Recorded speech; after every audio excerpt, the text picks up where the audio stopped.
You are listening to Putting Heads on Beds, episode 11.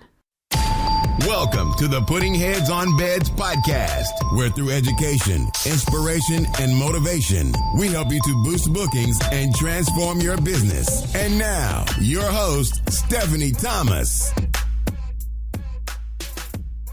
Hello, it's Stephanie here, and welcome to Putting Heads on Beds. In this episode, I want to talk to you about email marketing. I've been helping businesses to make money through email marketing since about 2003, 2004, and I'll be honest, email marketing today is pretty unrecognisable compared to how it was back then. Things like email service providers and automated email sequences and having dynamic content and nurture campaigns, they were all just a distant dream back then, and now they're part and parcel of our everyday life. But there is one question that I was asked back then and that I'm still asked today.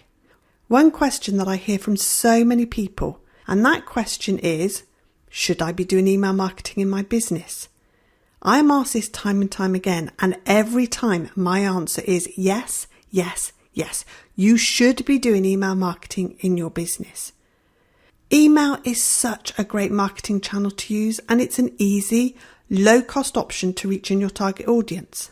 However, whilst I know from experience that it really does work, I also know that to make it work does take a little bit more than just a little know-how. You need to plan your emails and your e-newsletters and your autoresponder sequences. You need to really think about the people who'll be receiving them and, you hope, opening and reading them. And you need to work out the psychology behind making your recipients do what you want them to do. Email marketing isn't just dashing off the odd email whenever you remember. We can all fall into that trap, but that's when you make mistakes and you fail to achieve what you need, want, or set out to do. There's so much more to creating effective emails and e-newsletters and autoresponders than you may think. And in this episode, I thought I would share just some of the secrets that I've learned over the years that I've been doing email marketing. Things that will help to ensure that the time and energy that you put into email marketing is used in the most effective way it can be for getting and keeping guests and for increasing inquiries and bookings. So the first thing I want to talk about is that you always need to get permission. I cannot emphasize enough the importance of getting permission from your contacts to send them marketing emails. Any unsolicited emails are classed as spam. Even people who've opted in to receive your emails may need to be reminded why they're getting information from you. Most email service providers such as MailChimp and InTouch and Infusionsoft, most of them are quite strict and they have to adhere to anti-spam regulation in order to prevent them from being blacklisted by the internet service providers. As little as 5 complaints about your campaign can cause some of them to reassess your account and possibly even shut you down. You need to always use a double opt-in from any sign-up boxes, whether they're on your website, whether you're promoting them on social media, whether you're putting links to them in printed or online adverts. That way, you have a confirmed date and time that your potential customer agreed to receiving your marketing emails. A double opt-in is where the subscriber also has to click a confirmation link in a separate email before you can send emails to them. You've probably experienced it yourself. You sign up for something and then you get a little message saying, before we can go any further, you just need to click on the link that I've just sent you in the email. That's double opt-in. So always make sure you have permission to send people emails by making sure you always use the double opt-in system. And whatever you do, don't confuse your transactional emails with marketing emails. If you offer online booking, and I seriously hope you do, and someone makes a booking, sending confirmation emails or a receipt email is transactional. It does not mean that the guest has opted in. And therefore, if you send them marketing emails, whether it's your e-newsletter, whether it's your special offer voucher or a time-limited offer, you are actually sending spam emails. And an email inquiry or a telephone inquiry from a potential guest is not permission for them to be added to your list. Now, one way around this is obviously to ask their permission and keep a record of it, and then you can opt them in.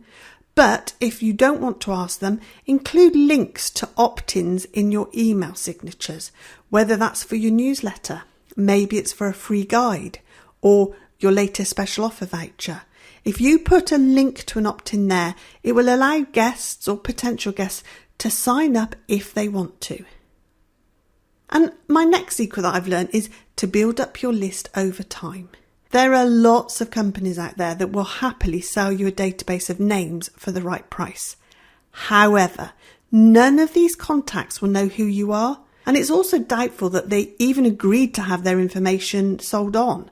So therefore, it's really in your best interest to stay well away from this sort of information gathering. If in any doubt, just think about how you feel when your inbox gets full of spam from people you don't even know. Not only is it not nice, it's also illegal too. Instead, I recommend building your database from sources where people have opted in or where they have verbally given you their permission. Remember, it is about quality, not quantity here. And ensure you make data capture as easy as possible. In order to quickly grow your list organically, you've got to make it easy for people to sign up. If you really don't need a piece of information at the start, don't ask for it. You can always try and get that extra information later if you need it. The hardest part is to get the initial email address, so just ask for the subscriber's name or email at the very beginning. And you also need to make sure that there are calls to action to sign up in various places all throughout your website, and that you regularly promote your lead magnets, whether that's free guides or discount vouchers or your newsletter. You need to regularly promote them on social media and throughout all your marketing pillars. And remember, always give people lots of different reasons to sign up. Make data capture as easy as possible. And you also need to regularly keep your database list up to date. This is a vital element of any email marketing campaigns. You may get people unsubscribe from your list or have email addresses that bounce back. And removing these is referred to as cleansing your list. And this is something that should be done regularly. Many of the email service providers out there produce reports that identify these issues for you, making it really easy to keep your list up to date and tidy. And also make sure that if you've collected data from everybody you know, that you haven't accidentally included your competitors' details in that. I know this sounds silly, but it does happen. I know that many of you will have good working relationships with other people in the same industry in your area. So make sure that you don't accidentally include their details in your email marketing campaigns. It happens more often than you realise, I promise you that. And make sure you keep in regular contact. Your contacts will often forget that they've given permission or opted in to receive your emails or your newsletter. And therefore, it's really important that you keep in regular contact with them, because this ensures that they remember who you are and that they don't report you as a spammer. If they're previous guests, you're also reminding them how good you are and that they should come stay with you again.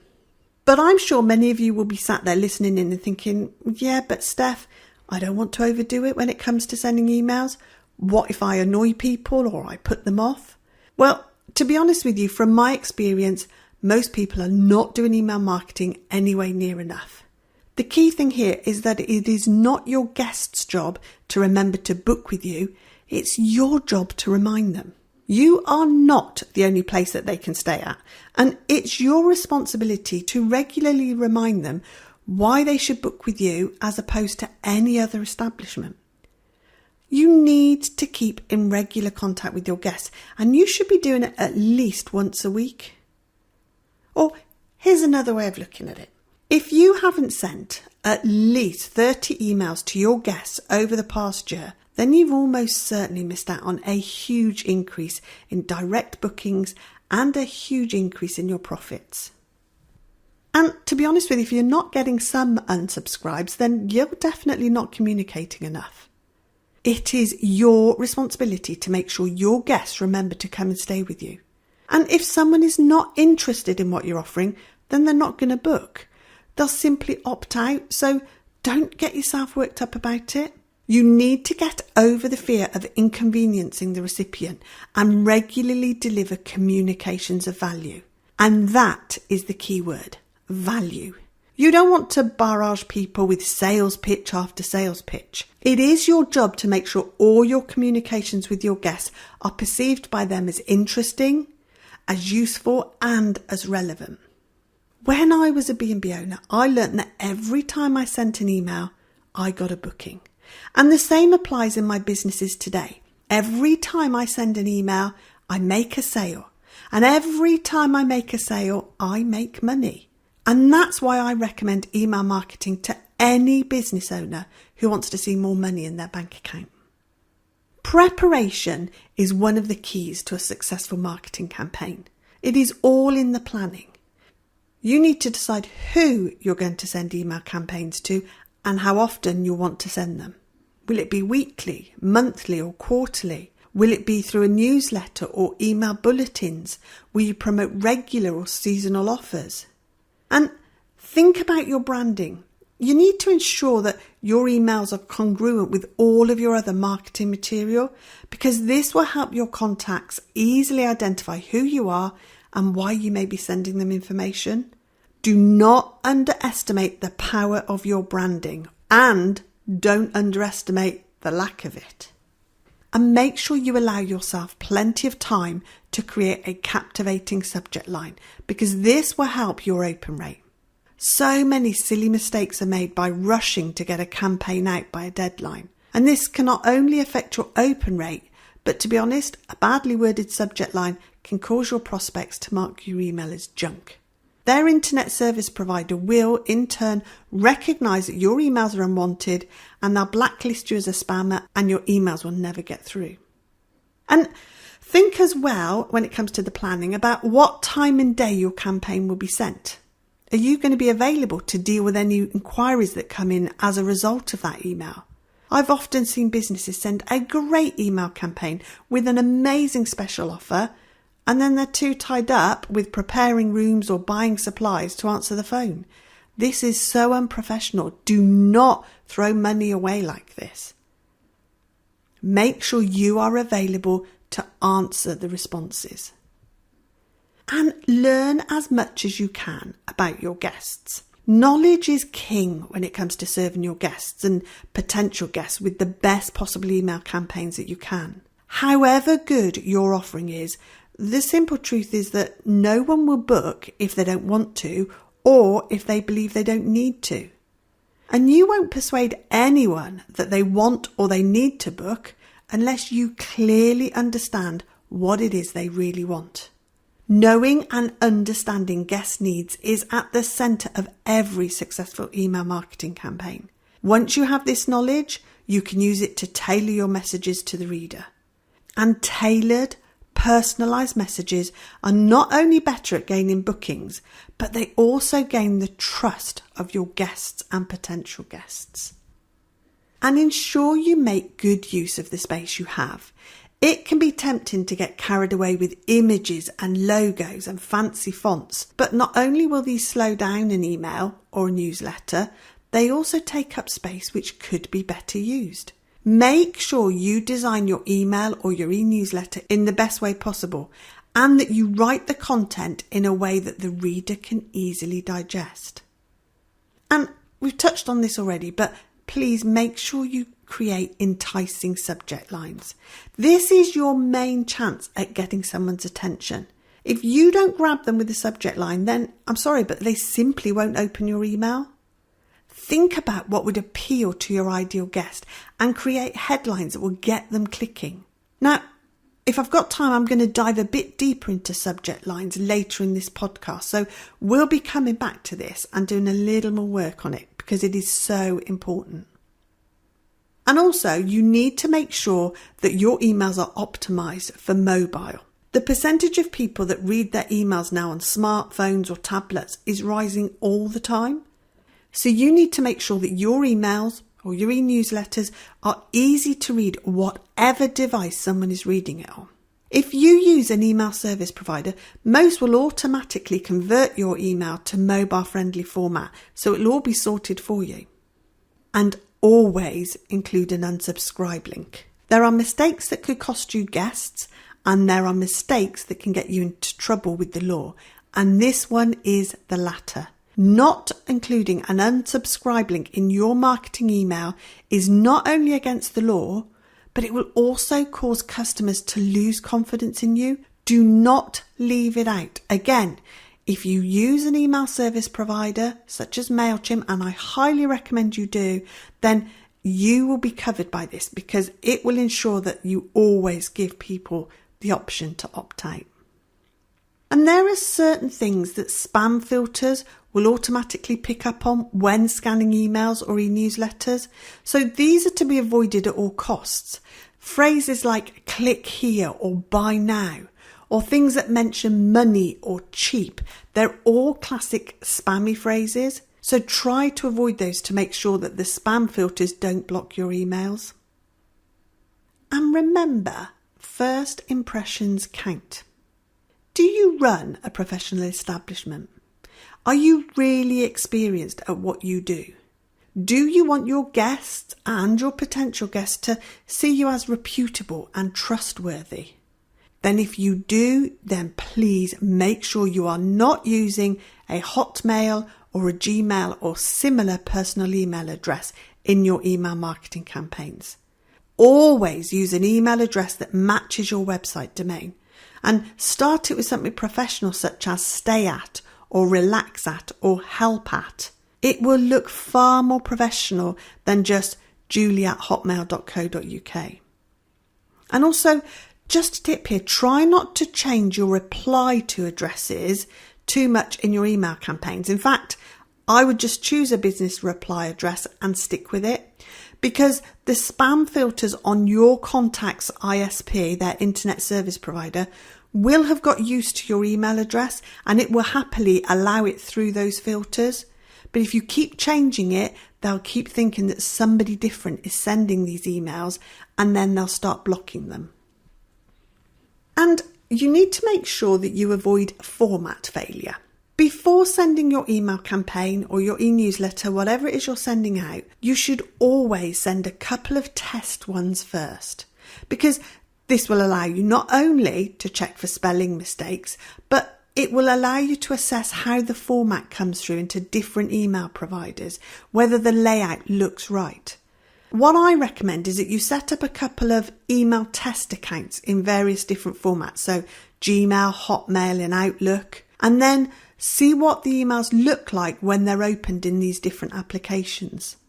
When building your campaign, you also need to make sure that you have a plain text format too, because this will allow your email message to be received even if your contact has blocked pictures or graphics, and many applications do that nowadays. Again, if you use an email service provider, then most of them automatically create a plain text version of your email for you, so that's another thing sorted. And when testing, it is important to include the real text in the body of the email and to avoid things like putting test in the subject line, because again, it could cause your test to be blocked by your own email service provider. You need to remember that the fortune is in the follow-up.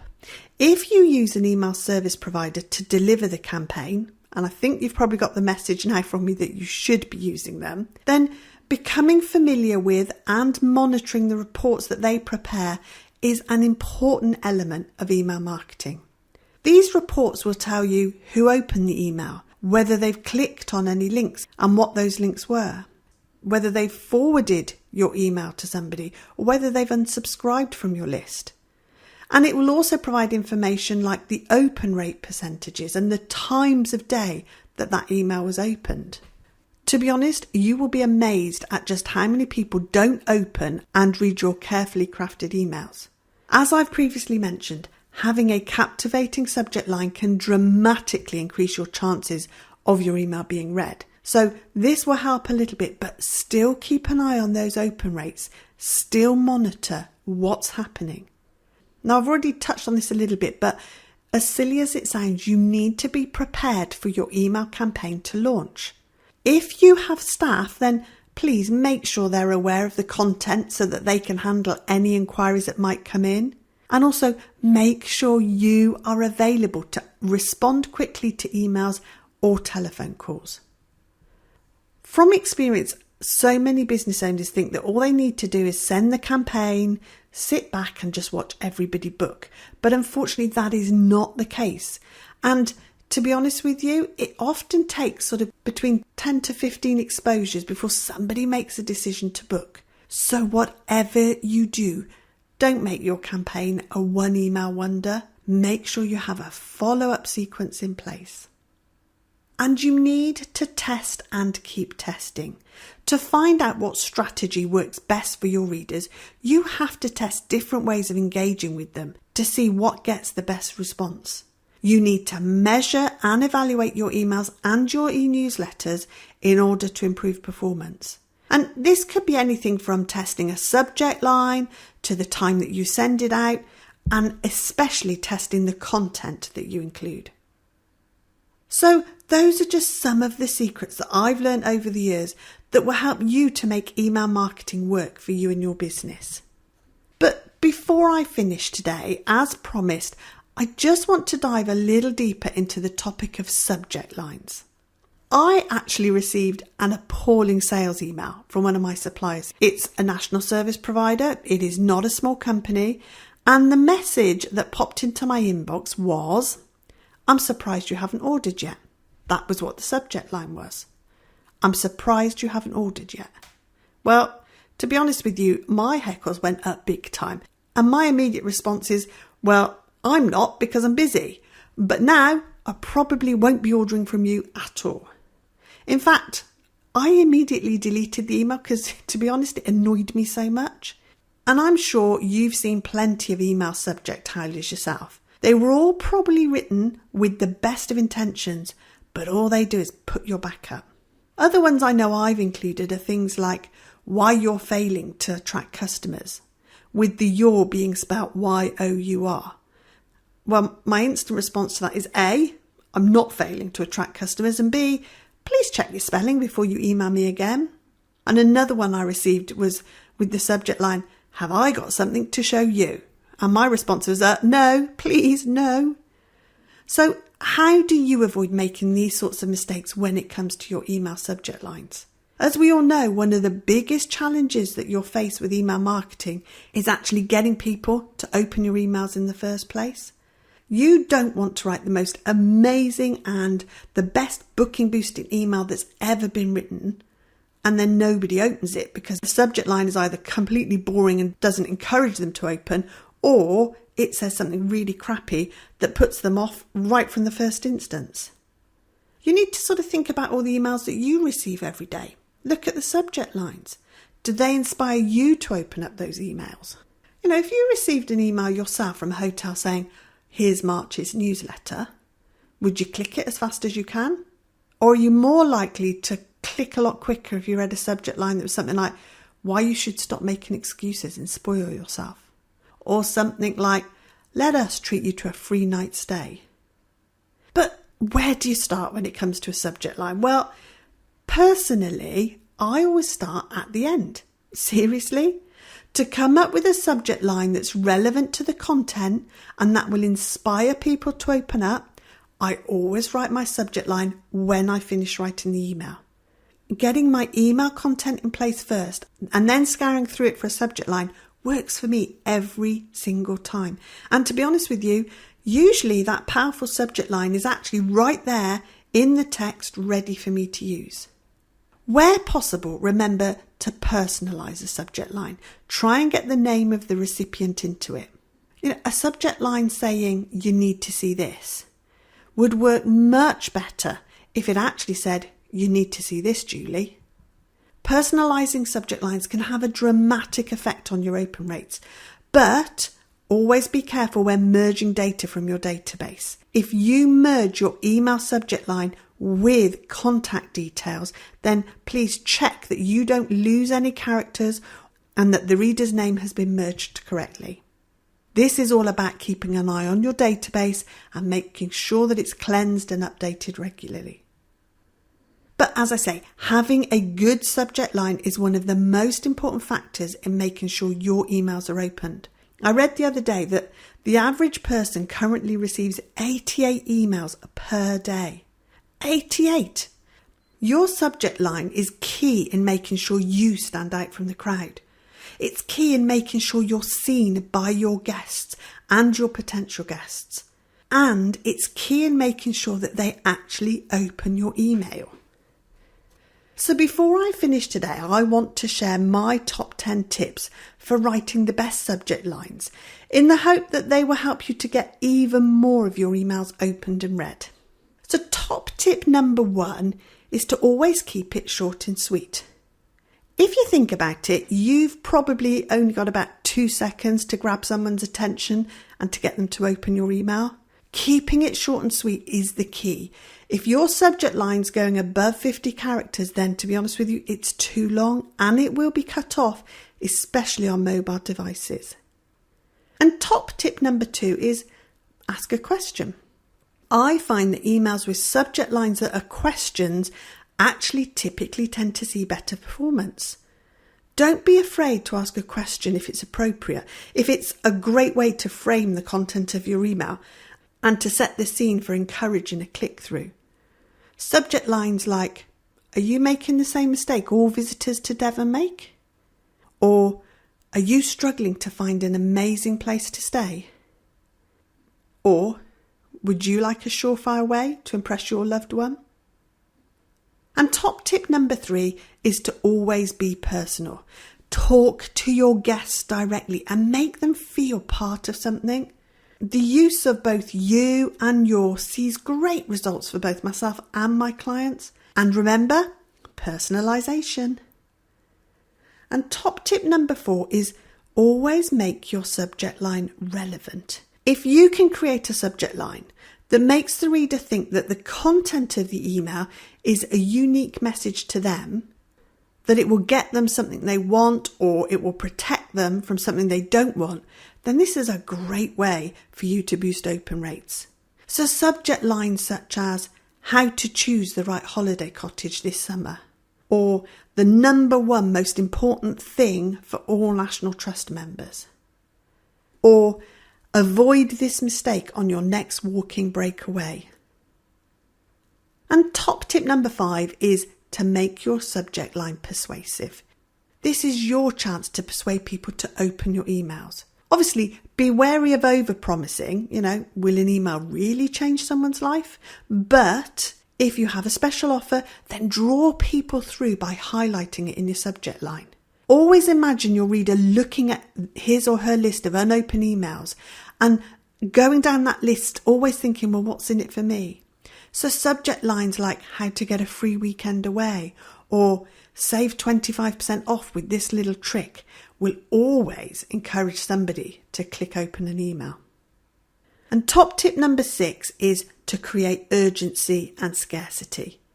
Getting someone to open now and act now are really good subject lines. For urgency, you could use something like only 3 hours and 16 minutes left as a subject line, or last minute sale, or book before midnight. And for scarcity, you could use something like only 2 rooms left on this fantastic short break deal. By adding a time element to a subject line or by adding scarcity, it will make your customer act quicker and they're far more likely to open your email. And top tip number 7 is make sure you make it more than a newsletter. Even if you are sending a newsletter, even if your content is primarily news driven, it is going to take a lot more imaginative language than here's August's newsletter to get people to open your email campaigns. And top tip number 8 is to use stories. Beginning your subject line with a story rather than a factual statement creates more interest for the recipient to open and read on. Factual statements can quite often be boring and create a lack of interest and curiosity. So you could use subject lines like, my team thinks I'm nuts, or my husband thinks I'm nuts. Or, if I've learned one thing about booking a hotel, ... or what I wish I'd known before I visited Devon, ... And top tip number 9 is all about creating an invitation.